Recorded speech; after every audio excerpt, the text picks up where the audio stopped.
BCC news Bilaspur Chhattisgarh सबसे तेज खबरें। नमस्कार, मैं हूं श्रीकांत प्रजापति और आप मेरे साथ देख रहे हैं BCC news. Collector Sanjay Agarwal की अध्यक्षता में आयोजित साप्ताहिक समय सीमा बैठक में जिले के विभिन्न विभागों के कार्यों, योजनाओं एवं प्रस्तावित परियोजनाओं की प्रगति की विस्तार से समीक्षा की गई। बैठक में कलेक्टर ने शासन की प्राथमिकताओं पर जोर देते हुए लंबित प्रकरणों का शीघ्र और गुणवत्तापूर्ण निराकरण सुनिश्चित करने के निर्देश दिए। उन्होंने अधिकारियों को जवाबदेही के साथ कार्य करने और जनता के प्रति संवेदनशील दृष्टिकोण अपनाने को कहा। भू अर्जन की समीक्षा करते हुए कलेक्टर ने निर्देश दिया कि जिन भूमि का अर्जन हो चुका है उनका नाम संबंधित विभाग के नाम पर दर्ज कराया जाए। किसी भी शासकीय भूमि का नामांतरण निजी व्यक्ति के नाम पर पाए जाने की स्थिति में तत्काल विधि सम्मत सुधारात्मक कार्रवाई की जाए। भूमि संबंधी धोखाधड़ी रोकने के लिए मेटा डेटा आधारित रिकॉर्ड प्रणाली अपनाने के निर्देश दिए गए। फर्जी मृत्यु प्रमाण पत्र के माध्यम से भूमि हेराफेरी के मामलों में कड़ी कार्रवाई कर अपराध दर्ज कराने के निर्देश भी दिए गए हैं। सीमांकन से जुड़े लंबित मामलों के त्वरित निराकरण तथा स्कूलों में जाति प्रमाण पत्र शीघ्र बनाने पर भी जोर दिया गया। बैठक में मिशन कर्मयोगी पोर्टल पर सभी अधिकारी कर्मचारियों के पंजीयन, पीएम सूर्य घर योजना के प्रभावी क्रियान्वयन तथा मुख्यमंत्री की घोषणाओं से जुड़ी परियोजनाओं को सर्वोच्च प्राथमिकता देने के निर्देश दिए गए। स्वास्थ्य, खेल, अधोसंरचना, सड़क, पेयजल, सिंचाई, प्रदूषण नियंत्रण और अर्पण नदी संवर्धन सहित विभिन्न परियोजनाओं की समीक्षा की गई। साथ ही सामाजिक योजनाओं, ई समाधान पोर्टल, हाईकोर्ट निर्देशों के पालन, सेम पोर्टल प्रशिक्षण, मल्हार महोत्सव, माघी मेला एवं गणतंत्र दिवस की तैयारियों पर चर्चा की गई। कलेक्टर ने स्पष्ट किया कि जनहित के कार्यों में अनावश्यक देरी बर्दाश्त नहीं की जाएगी। छत्तीसगढ़ हाई कोर्ट ने सांसद बृजमोहन अग्रवाल की याचिका पर सुनवाई स्वीकार कर ली है। यह मामला स्काउट गाइड जम्बूरी के राज्य अध्यक्ष पद से जुड़े विवाद से संबंधित है। कोर्ट ने राज्य सरकार से पूछा है कि उन्हें इस पद से किस आधार पर हटाया गया। शासन को नोटिस जारी कर जवाब मांगा गया है। अगली सुनवाई 12 फरवरी को होगी। विवाद 13 दिसंबर 2025 को स्कूल शिक्षा विभाग के उस आदेश से शुरू हुआ जिसमें स्कूली शिक्षा मंत्री गजेंद्र यादव को भारत स्काउट एवं गाइड छत्तीसगढ़ का राज्य अध्यक्ष नियुक्त किया गया। इससे पहले यह पद बृजमोहन अग्रवाल के पास था। याचिका में बृजमोहन अग्रवाल ने कहा कि उन्हें बिना सूचना और बिना सुनवाई के अध्यक्ष पद से हटाने की प्रक्रिया शुरू की गई जो असंवैधानिक है। उन्होंने यह भी बताया कि सांसद और वैधानिक अध्यक्ष होने के नाते उन्होंने 5 जनवरी को जम्बूरी की बैठक भी ली थी। मंगलवार को जस्टिस एन के व्यास की बेंच में सुनवाई के दौरान हाईकोर्ट ने सरकार से स्पष्ट जवाब मांगा है। अब मामले की अगली सुनवाई 12 फरवरी को तय की गई है। कलेक्टर संजय अग्रवाल ने साप्ताहिक जनदर्शन में जिले के दूर दराज क्षेत्रों से आए ग्रामीणों एवं नागरिकों की समस्याएं गंभीरता से सुनी। उन्होंने जनदर्शन में प्राप्त प्रत्येक आवेदन पर संबंधित अधिकारियों को त्वरित और प्रभावी कार्रवाई के निर्देश दिए गए। इस अवसर पर नगर निगम आयुक्त प्रकाश कुमार सर्वे तथा जिला पंचायत सीईओ संदीप अग्रवाल भी उपस्थित रहे और लोगों की समस्याओं से अवगत हुए। जनदर्शन में लिंगियाडी निवासी वृद्धा गुंजा धुरी ने शासन की आवास योजना के अंतर्गत अटल आवास दिलाने की मांग की है। उनके आवेदन को कलेक्टर ने नगर निगम आयुक्त को सौंपा। बिल्हा के ग्राम बुड़सरा निवासी अजय ने स्वरोजगार के लिए वेल्डिंग दुकान खोलने हेतु ऋण उपलब्ध कराने की मांग की जिस पर लीड बैंक अधिकारी को प्रकरण सौंपा गया। कोटा क्षेत्र के कुरदूर निवासी हरीशचंद्र मेरी ने भूमि पर अवैध कब्जे की शिकायत की जबकि बिल्हा के ग्राम मदनपुर के ग्रामीणों ने सूचना के अधिकार अधिनियम के तहत जानकारी न मिलने की समस्या बताई। कलेक्टर ने इन मामलों में संबंधित एसडीएम को जांच कर आवश्यक कार्रवाई के निर्देश दिए गए। जनदर्शन में भूमि विवाद, नामांतरण, सीमांकन और विभिन्न शासकीय योजनाओं के लाभ से जुड़े कई आवेदन प्राप्त हुए हैं। इधर जिले के ग्राम पंचायत उच्च भट्टी भाड़ी निपनिया के किसानों ने धान खरीदी केंद्र की लिमिट बढ़ाने की मांग को लेकर कलेक्टर जनदर्शन में ज्ञापन सौंपा है। किसानों का कहना है कि सेवा सहकारी समिति मर्यादित उच्च भट्टी पंजीयन क्रमांक 2621 के अंतर्गत संचालित धान खरीदी केंद्र में निर्धारित लिमिट कम होने के कारण समय पर धान की खरीदी नहीं हो पा रही है जिससे उन्हें भारी परेशानियों का सामना करना पड़ रहा है। बताया गया कि धान खरीदी की समय सीमा समाप्त होने के करीब है लेकिन लिमिट कम होने के कारण कई किसानों के टोकन अब तक नहीं कट पाए हैं। इससे किसान मानसिक रूप से तनाव में और आशंका जता रहे हैं कि यदि समय रहते लिमिट नहीं बढ़ाई गई तो उनकी उपज की खरीदी नहीं हो सकेगी। किसानों के अनुसार खरीदी केंद्र में लगातार भीड़ बढ़ रही है जिससे अव्यवस्था की स्थिति भी बन रही है। किसानों ने बताया कि उच्च भट्टी धान खरीदी केंद्र में कुल 67 किसानों का पंजीयन है जिनके टोकन अब तक नहीं कटे हैं। इससे किसानों में नाराजगी और वे शासन प्रशासन से तत्काल हस्तक्षेप की मांग कर रहे हैं। किसानों का कहना है कि धान ही उनकी आजीविका का मुख्य साधन है और समय पर बिक्री न होने से उन्हें आर्थिक नुकसान उठाना पड़ सकता है। आवेदन के माध्यम से किसानों ने कलेक्टर से आग्रह किया है कि सेवा सहकारी समिति मर्यादित उच्च भट्टी पंजीयन क्रमांक 2621 के धान खरीदी केंद्र की लिमिट शीघ्र बढ़ाई जाए ताकि सभी पंजीकृत किसान निर्धारित समय सीमा के भीतर अपना धान बेच सके। किसानों को उम्मीद है कि प्रशासन उनकी समस्या को गंभीरता से लेते हुए जल्द सकारात्मक निर्णय लेगा। जी बताएं। जिला सहकारी केंद्रीय बैंक बिलासपुर के आश्रित शाखा बेलतरा के आश्रित सहकारी समिति भट्टी 2621 यहाँ ऑनलाइन टोकन कट गए। 30 तारीख तक के पूरा समाप्ति है। 31 तारीख के शनिवार पड़त है। किसान मन के टोकन नहीं कटत है। सोसाइटी में जावा तो उनका कहना है शासन अगर कहीं लिमिट बढ़ा है तब ये टोकन कट पा है। अभी 725 क्विंटल के केवल लिमिट है। एक 1400 या 1500 क्विंटल प्रतिदिन ऑफलाइन टोकन में अगर लिमिट बढ़ावत है तो ये किसान मन के धान के तौल हो जाए। धान के तौल अगर नहीं होते, टोकन नहीं कटत है तो किसान मन के पूरा कर्जा इन कर्जा का पटाए कामा, कर्जा पटाए की बड़ा समस्या हो जाए। तो हमारे समस्त किसान की तरफ से ये मांग है कि हमार समिति के जो लिमिट है वो लिमिट के 1400-1500 क्विंटल के एवरेज में बढ़ाया जाए और ऑफलाइन टोकन काट के किसान के सुविधा प्रदान। सरकंडा थाना क्षेत्र से महिला के साथ अनाचार और धोखाधड़ी का गंभीर मामला सामने आया है। यहाँ लापता पति को खोजने में मददगार बनकर पहुंचे राजू शर्मा ने महिला का भरोसा जीतकर उसके साथ शादी का झांसा देकर शारीरिक संबंध बनाया। बताया जा रहा है कि आरोपी ने खुद को महिला के पति का दोस्त बताया और इसी बहाने घर आना जाना शुरू कर दिया। धीरे धीरे उसने महिला से नजदीकी बढ़ाई और शादी का आश्वासन देकर लंबे समय तक उसका शारीरिक शोषण करता रहा। इस दौरान पीड़िता ने एक बच्ची को भी जन्म दिया। राजू शर्मा ने महिला धोखे में रखा कि वो शादीशुदा है, जबकि जब महिला ने आरोपी पर शादी करने का दबाव बनाया तो उसने साफ इनकार कर दिया और विरोध करने पर उसके साथ मारपीट की। इसके साथ ही उसकी 6 माह की मासूम का अपहरण करने की भी धमकी देता रहा, जिससे पीड़िता की शिकायत सरकंडा पुलिस ने सोमवार को मामला दर्ज कर जांच शुरू की और रांची निवासी आरोपी राजीव शर्मा को गिरफ्तार कर लिया और आगे की कानूनी कार्रवाई की जा रही है। और फिलहाल वक्त तो चला छोटा सा ब्रेक का, मिलता है ब्रेक के बाद, कहीं जाइएगा नहीं। पिछले 17 वर्षों से रियल एस्टेट के क्षेत्र में दे रहे हैं अपनी सेवाएं और लगातार शहर की जनता को एक नई लिविंग लाइफस्टाइल। अपने कार्यों एवं सेवाओं के माध्यम से लाखों लोगों की उम्मीदों को दिया है आकार। इसलिए जिले में ही नहीं पूरे प्रदेश में इनकी पहचान है बरकरार। आपके सपनों के घर को हकीकत में बदल कर है दिखाना, इसलिए आपके लिए लेकर आए हैं भाटी आशिया।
और ब्रेक के बाद आप सभी का स्वागत है। ये बढ़ते अगली खबर की ओर।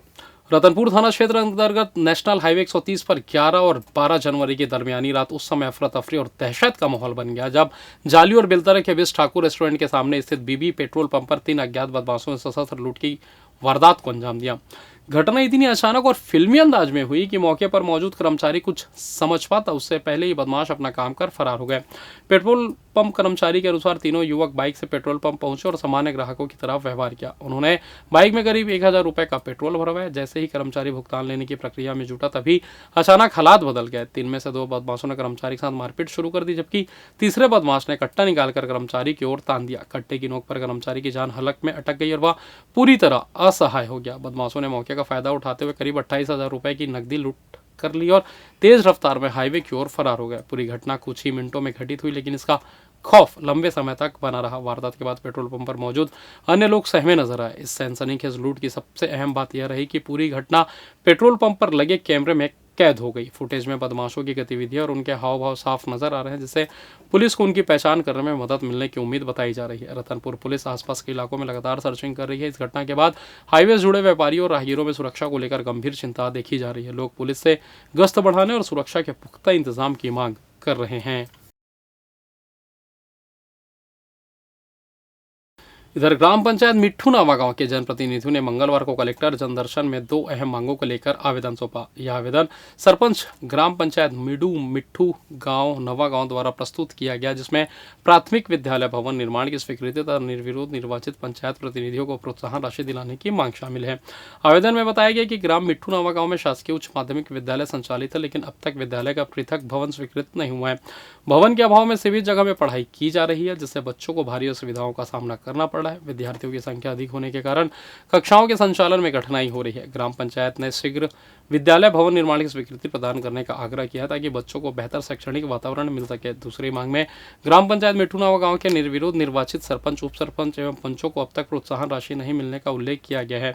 पंचायत प्रतिनिधियों ने बताया कि चुनाव निर्विरोध संपन्न होने के बावजूद नियमानुसार देय प्रोत्साहन राशि आज तक प्राप्त नहीं हुई है। इससे जनप्रतिनिधियों में असंतोष है। ग्रामीणों को उम्मीद है कि प्रशासन जल्द ही मांगों पर सकारात्मक निर्णय लेकर गाँव के विकास और शिक्षा व्यवस्था को मजबूती प्रदान करेगा। ये समस्या लेके आए हैं कि अपने ग्राम पंचायत मिट्ठू नावा गाँव में निर्विरोध सरपंच चयन किए हैं। सरपंच से लेकर पूरा पंच, उप सरपंच सब, तो उसका प्रोत्साहन राशि जो शासन से मिलता है, उस राशि को मतलब जानने समझने के लिए आए हैं कि कैसे नहीं मिल रहा है हमको, ऐसे करके आए हैं। और हमारे जो हाई स्कूल जो है वो बिल्डिंग, तो उसमें बहुत कम मतलब कमरा कम है, तो बच्चे ज़्यादा होने के कारण मतलब बिल्डिंग चाहिए। इस मांग को लेकर आए हैं हमारे हाई स्कूल का बिल्डिंग।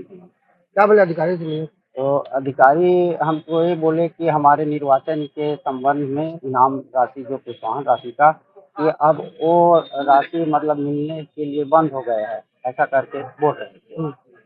तो हमने कहा कि भाई इनाम राशि तो मिलते हैं साहब, लेकिन कैसे बंद हो गया? हम कितना मुश्किल से अपना गांव को हम निर्विरोध गांव बनाए हैं, हम सबको समझा करके आगे बढ़े हैं। तो नहीं, पहले मिलता था, अभी वर्तमान में नहीं मिल रहा है, इसका तो बोल रहे हैं। अब कैसे करेंगे? अब गांव वाले तो कई ग्राम सभा में सब में पूछ रहे थे कि शासन क्यों नहीं दे रहा इनाम पैसा। तो अब हम अपने गांव वाले को भी बताएंगे भाई इसकी जो इनाम प्रोत्साहन राशि है वो मिलने को नहीं मिल रहा है करके बोल रहे हैं साहब लोग। तो आंदोलन करेंगे? क्या करेंगे सर, हम तो बहुत मतलब यही इनाम प्रोत्साहन राशि के नाम से सब निर्विरोध बनाए हैं। सब लोग अपने आप को मनौता मान के सब कोई चुनाव नहीं किए हमारे गाँव में, और अच्छे मतलब कोई विवाद नहीं आया। जो हम सबको समझाने के गाँव के ज्ञान बुजुर्ग सब लोग समझाए कि इनाम राशि मिलेगा, उससे विकास करेंगे, अच्छे से चलाएंगे एकता भावना से। इधर नशे में चूर युवकों का वीडियो सोशल मीडिया पर तेजी से वायरल हो रहा है। वीडियो में 3 युवक शराब के नशे में एक ही बाइक पर सवार नजर आ रहे हैं। नशे की हालत में बाइक चलाने में उन्हें भारी दिक्कत हो रही थी। कुछ दूरी पर जाते ही बाइक अनबैलेंस होकर सड़क पर गिर पड़ती है। यह पूरा मामला मंगला धुरी पारा रोड का बताया जा रहा है। लापरवाही के चलते यहाँ कोई बड़े हादसे हो सकता था। सवाल यह है कि बिलासपुर पुलिस द्वारा लगातार शराब पीकर वाहन चलाने वालों के खिलाफ कार्रवाई की जा रही, पर कुछ लोग अपनी हरकतों से बाज नहीं आ रहे हैं और यातायात नियमों की खुलेआम धज्जियां उड़ाते नजर आ रहे हैं। ज़रूरत महसूस की जा रही है। अब देखना होगा कि पूरे मामले में बिलासपुर की यातायात पुलिस क्या कुछ एक्शन लेती है और नियम तोड़ने वालों के खिलाफ क्या कार्रवाई की जाएगी। बिलासपुर जिले में सरकारी शिक्षा व्यवस्था को लेकर एक बड़ा सवाल खड़ा हो गया है। कभी मॉडल स्कूल की पहचान रखने वाले स्वामी आत्मानंद स्कूल आज खुद संकट के दौर से गुजरते नजर आ रहे हैं। जिले के 4 स्वामी आत्मानंद स्कूलों में नर्सरी, केजी और एलकेजी में पढ़ने वाले करीब 300 मासूम बच्चों का भविष्य अचानक अधर में लटक गया है। जिला खनिज संस्थान न्यास यानी डीएमए फंड नहीं मिलने के कारण प्रशासन द्वारा नर्सरी कक्षाएं बंद करने का फैसला लिया गया है, जिससे पालकों में भारी नाराजगी और चिंता देखी जा रही है। परेशान पालक बिलासपुर कांग्रेस जिला अध्यक्ष सुधांशु मिश्रा के नेतृत्व में जिला कलेक्टर से मिले और अपनी पीड़ा रखी। पालकों का कहना है कि एक लॉटरी सिस्टम के जरिए उनके बच्चों का चयन हुआ था और अब शिक्षा सत्र के बीच अचानक नर्सरी कक्षाएं बंद करना पूरी तरह अनुचित है। इससे न सिर्फ बच्चों की पढ़ाई प्रभावित होगी बल्कि आगे के एडमिशन में भी बड़ी समस्या खड़ी हो जाएगी। बिलासपुर के तिलक नगर, लाल बहादुर शास्त्री, तारबार और लाला लाजपत राय स्वामी आत्मानंद स्कूलों में संचालित नर्सरी कक्षाओं को बंद करने का आदेश जारी किया गया था। यह फैसला 20 सत्र में लिया गया, जिसे गैर जिम्मेदाराना कदम माना जा रहा है। इन स्कूलों में नर्सरी कक्षाओं के लिए केवल 6 शिक्षिकाएं कार्यरत है, जिनके वेतन के लिए डीएमएफ फंड उपलब्ध नहीं हो पा रहा था। गौरतलब है कि स्वामी आत्मानंद स्कूलों की शुरुआत गरीब और मध्यम वर्ग के बच्चों को निजी स्कूलों जैसी मुफ्त और गुणवत्तापूर्ण अंग्रेजी शिक्षा देने के उद्देश्य से की गई थी। पालकों की मांग पर नर्सरी कक्षाएं शुरू की गई थी, लेकिन अब वही पालक सबसे ज़्यादा परेशान है क्योंकि अधिकांश परिवार निजी स्कूलों की महंगी फीस वहन करने में असमर्थ है। मामले पर कांग्रेस जिला अध्यक्ष सुधांशु मिश्रा ने बताया कि कलेक्टर से चर्चा के बाद आश्वासन मिला है कि सत्र में नर्सरी कक्षाएं बंद नहीं की जाएगी और बच्चों की पढ़ाई नियमित रूप से जारी रहेगी। हालांकि नए एडमिशन इस सत्र में नहीं होंगे। वहीं कलेक्टर संजय अग्रवाल ने स्पष्ट किया कि डीएमएफ फंड से जुड़ी समस्या का समाधान कर लिया गया है। फिलहाल बच्चों की पढ़ाई सुचारू रूप से जारी रहेगी। प्रशासन के इस आश्वासन के बाद पालकों ने राहत की सांस ली, लेकिन अब सबकी नजर इस बात पर टिकी है कि यह भरोसा जमीनी स्तर पर कितना लागू होता है। और फिलहाल इस बुलेटिन में बस इतना ही। मुझे दीजिए इजाजत, फिर होगी आपसे मुलाकात। तब तक देखते रहिए बीसीसी न्यूज। नमस्कार। BCC news Bilaspur, Chhattisgarh. सबसे तेज खबरें। पिछले 17 वर्षों से रियल एस्टेट के क्षेत्र में दे रहे हैं अपनी सेवाएं और लगातार शहर की जनता को एक नई लिविंग लाइफस्टाइल। अपने कार्यों एवं सेवाओं के माध्यम से लाखों लोगों की उम्मीदों को दिया है आकार। इसलिए जिले में ही नहीं पूरे प्रदेश में इनकी पहचान है बरकरार। आपके सपनों के घर को हकीकत में बदल कर है दिखाना, इसलिए आपके लिए लेकर आए हैं भाटी आशिया।